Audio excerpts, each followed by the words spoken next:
student, welcome back to another video of St. Michael's Academy e-learning class. I am Sriram teaching you accountancy of class 11th. Student, हम class 11th का chapter number 2 देख रहे हैं जो कि नाम है बेसिक अकाउंटिंग टर्म्स। इसी चैप्टर में हम आज के टॉपिक को देखेंगे जो कि आज का हमारा टॉपिक है एक्सपेंस। एक्सपेंस होता क्या है? हम अपने डे टू डे लाइफ में ऑलवेज हम ये चीज़ से अक्वेंटेड हैं term expense. It means suppose एक एग्जांपल देते हैं, बीइंग एज एन स्टूडेंट आप किसी स्टेशनरी के शॉप पर जाते हैं और वहाँ से आप कुछ स्टेशनरी आइटम परचेज करते हैं। You can say pen, pencil, notebook, book, whatever.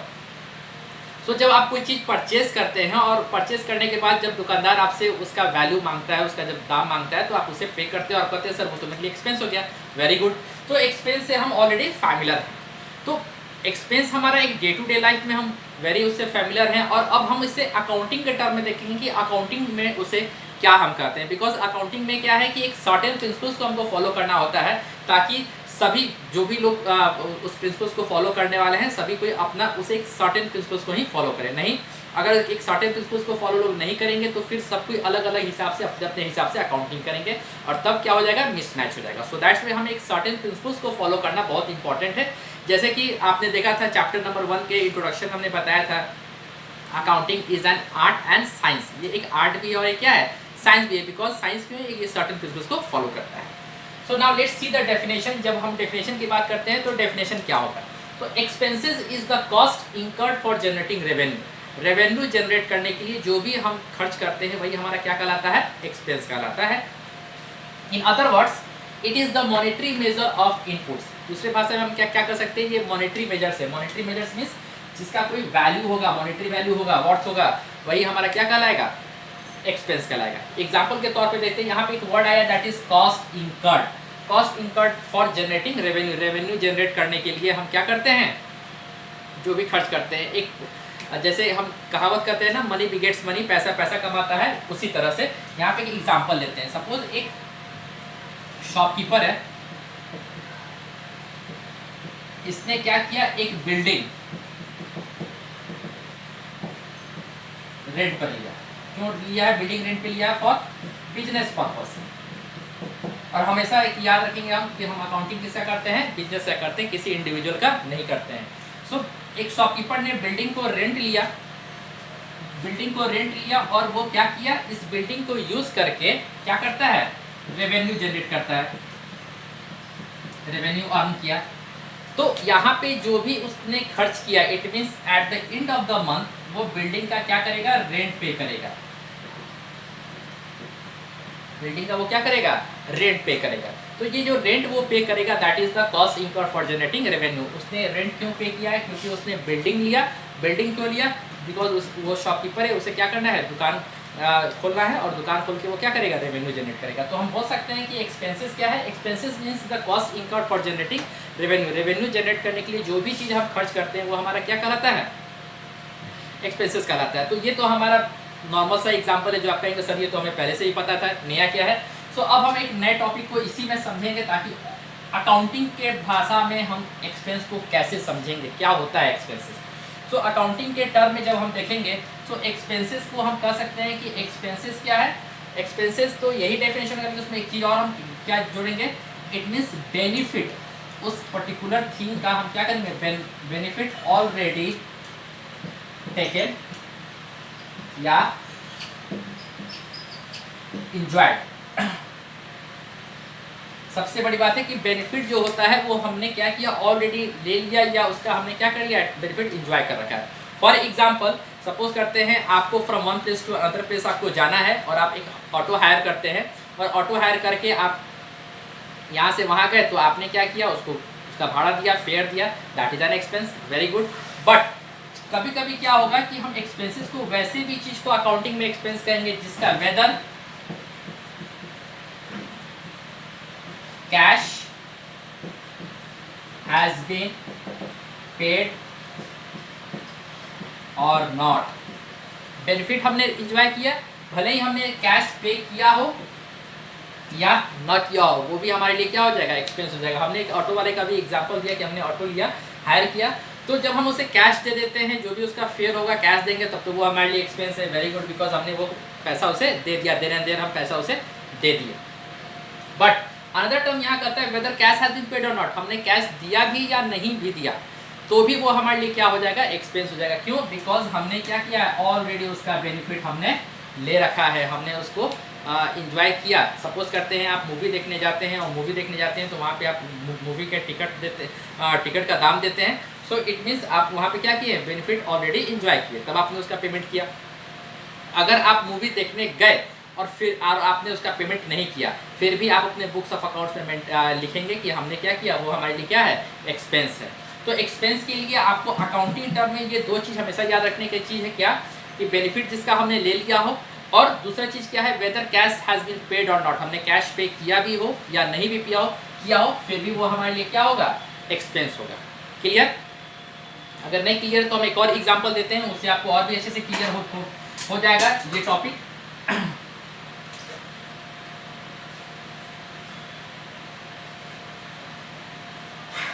Suppose करते हैं एक ऑर्गेनाइजेशन है ABC लिमिटेड। ABC लिमिटेड ये एक बिजनेस है, बिजनेस ऑर्गेनाइजेशन का नाम है।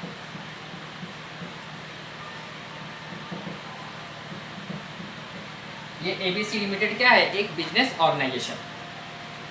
और ये एक जो कंपनी है, ये जो कंपनी है ये एक किसी ऑडिटर से या CA से वो क्या करता है, अपने कंपनी का ऑडिट कराता है।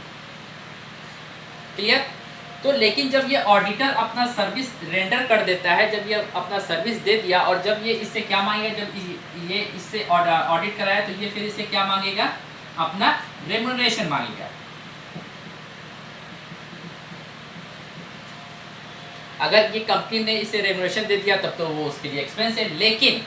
लेकिन यदि अभी ABC लिमिटेड बोलता है कि अभी हमारे पास कैश अवेलेबल नहीं है, ये पैंडेमिक का सिचुएशन चल रहा है, हमारे पास कैश अवेलेबल नहीं है, तो अभी हम कैश नहीं दे सकते हैं, तो ये अभी कैश इसे नहीं दे रहा है, कैश अभी ये इसे नहीं दिया, तो क्या ये एक्सपेंस होगा?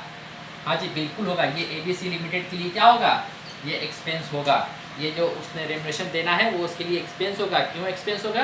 बिकॉज ABC लिमिटेड ने ऑलरेडी इस ऑडिटर का क्या किया है, सर्विस को अवेल किया है, सर्विस उसने उसका बेनिफिट एंजॉय किया है। सो दैट्स वाई हमने देखा कि एक्सपेंस जब हम अकाउंटिंग टर्म की बात करते हैं तो इसमें दो चीज़ याद रखने वाली बात है कि वेदर हमने उसको कैश पे किया हो या कैश नहीं पे किया हो, वो हमारे लिए एक्सपेंस होता है।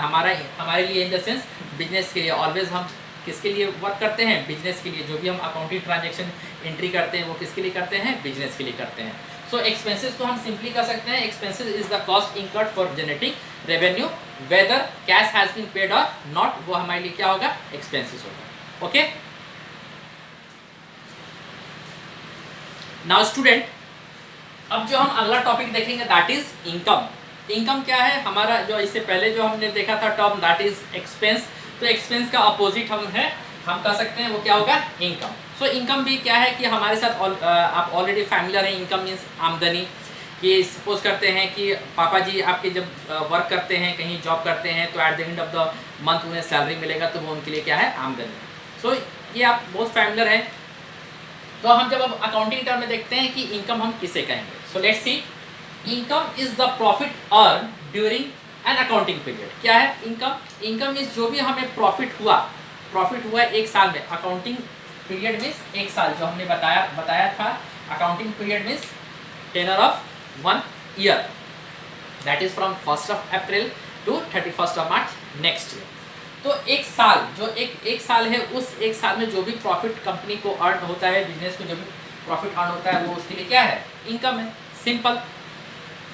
इन other words, the difference between revenue and expenses is termed as income. हम एक और भाषा में क्या बोल सकते हैं, अगर हम मैथमेटिकल टर्म में बोले तो वो हम क्या बोल सकते हैं, the differences between revenue and expenses is termed as income.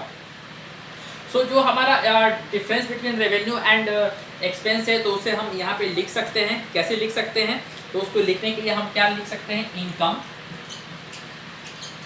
Is equal to income क्या है, the differences between revenue and expenses. Revenue और एक्सपेंसेस के बीच के अंतर को हम बोलते हैं। So that is revenue minus expense, ये हमारा हो जाएगा income. Okay, income is equal to revenue minus expenses. क्या होगा, सपोज करते हैं कि एक शॉपकीपर, एक बिजनेसमैन, वो क्या करता है कि कोई भी वस्तु, एक वो गुड्स परचेज करता है। सपोज करते हैं, एक कंप्यूटर का एग्जांपल ले लेते हैं कि उसने कंप्यूटर परचेज किया। कंप्यूटर उसने कितने में परचेज किया, दैट इज 25,000। ये उसका कॉस्ट लगा। हमने इससे पहले जब एक्सपेंस का हमने डेफिनेशन लिखा तो उसमें था कॉस्ट इंकर्ड। सो ये क्या है, उसके लिए कॉस्ट इंकर्ड हुआ, दैट इज एक्सपेंस। अब क्या है कि उसने उसे सेल किया, उसने सेल किया, कितने में सेल कर दिया, यू कैन से 31,000। ये उसका सेलिंग प्राइस हो गया। ओके, सो ये जो रेवेन्यू उसे कितना मिला, 31,000 मिला। तो the differences between these two things, the differences between revenue and expenses, revenue और एक्सपेंस के बीच का जो डिफरेंस होगा वही उसके लिए क्या हो जाएगा, इनकम हो जाएगा। सो ये हम समझ सकते हैं कि जो हमारा रेवेन्यू था, रेवेन्यू में से हमने क्या किया, रेवेन्यू में से हमने एक्सपेंस को माइनस किया तो हमारा क्या हो गया, इनकम हो गया। तो ये एक हम सिंपल डेफिनेशन समझ सकते हैं कि इनकम क्या है। Income means the profit earn during an accounting period. Clear? लेकिन ये तो हमारा जनरल टर्म हो गया, ये तो हम शुरू से पढ़ते आए हैं, सीखते हैं, तो फिर हमको अकाउंट्स में नया क्या मिलेगा वो अब हम देखते हैं। सो लाइकवाइज जैसे हमने एक्सपेंस में देखा था, एक उसमें हमने एक टर्म यूज किया था। क्या टर्म यूज किया था कि ऑलरेडी हमने उसमें क्या कर रखे थे, बेनिफिट एंजॉय कर रखे थे। तो अब इसमें भी वैसा ही कुछ ट्विस्ट है। सो लेट्स सी इसमें क्या होगा।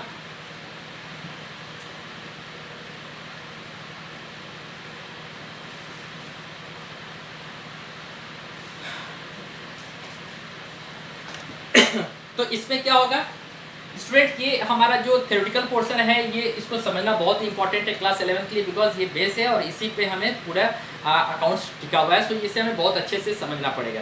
डेफिनेशन की क्या बात है कि डेफिनेशन तो हम बुक से ही लिखेंगे, बिकॉज बुक में डेफिनेशंस गिवन है। अगर एग्जाम्स वगैरह में आते हैं तो हम वही बुक के लैंग्वेज को यूज़ करेंगे, बट समझना बहुत ज़रूरी है, इसीलिए इसे हम समझा रहे हैं।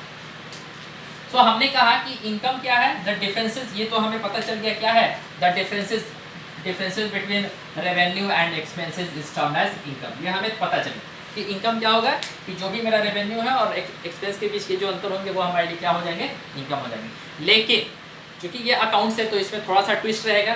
क्या है ट्विस्ट, तो वो देखते हैं। यहाँ पे क्या होगा, इनकम का मतलब हुआ कि हमने क्या किया, सर्विस दे दिया। इट मीन्स रेंडर्ड सर्विस, हमने सर्विस दे दिया, ये है हमारा इनकम। फिर इसमें वो भी टर्म एक जोड़ देंगे, whether cash has been received or not. वहां पे था whether cash has been paid or not, और यहाँ पे है whether cash has been received or not. हमें पैसा मिला हो या ना मिला हो, मीन्स हमें ऑर्गेनाइजेशन को, हमारे बिजनेस ऑर्गेनाइजेशन को पैसा मिला हो या नहीं मिला हो, हमने सर्विस दे दिया, दैट इज इनकम। वो हमारे लिए क्या हो जाएगा, इनकम हो जाएगा।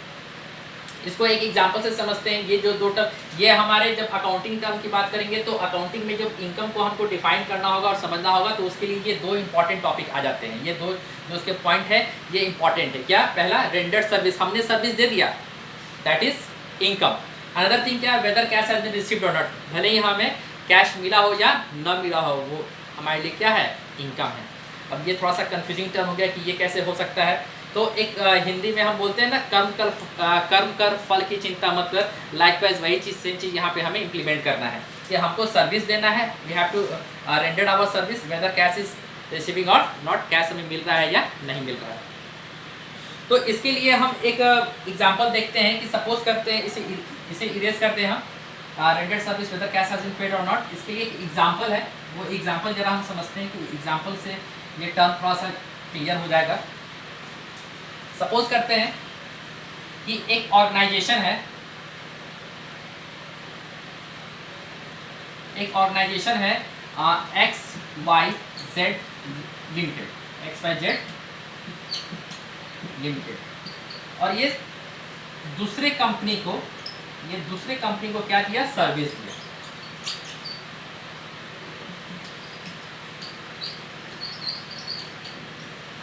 इसने सर्विस दिया, XYZ लिमिटेड ने किसी कंपनी को सर्विस रेंडर किया, तो जब at the end of the month या at the end of the day ये कंपनी XYZ लिमिटेड अगले से क्या होगा, पैसा मांगेगा कि हमने आपको सर्विस दिया, आप हमको पैसा दिए। तो ये जो अगले कंपनी वो कहता है मेरे पास अभी कैश अवेलेबल नहीं, कोई बात नहीं, इसने सर्विस दे दिया, बोलेगा ठीक है अभी नहीं है बाद में दोगे। सो यहाँ पे क्या होगा कि ये जो इसने सर्विस दिया वो उसके लिए क्या हो गया है, इनकम हो गया।